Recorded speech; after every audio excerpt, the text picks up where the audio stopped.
రేపు 11వ తారీఖు 10 గంటలకి BC dedicated commission chairman Rajiv Ranjan Mishra వస్తున్నారు.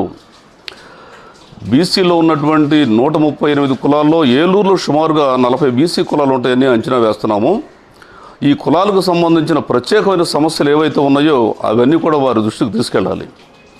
ముఖ్యంగా కుల గణన శాస్త్రీయంగా జరగాలి.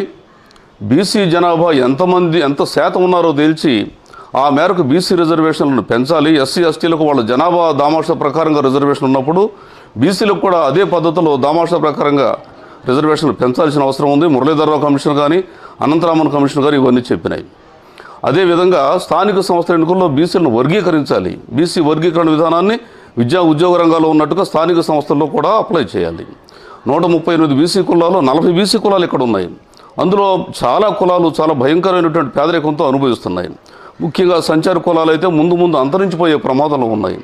బీసీ జాబితాలో ఉన్నటువంటి అన్ని సంచార కులాలని ఒక గ్రూపుగా చేర్చినప్పుడే వాళ్ళకి న్యాయం జరుగుతుంది. ఇలాంటి అనేకమైన విషయాల మీద మనం చర్చించినట్టయితే ఆ మేరకి రికార్డ్ చేసి వారు ప్రభుత్వం ముందు ఉంచడానికి వీలవుతుంది.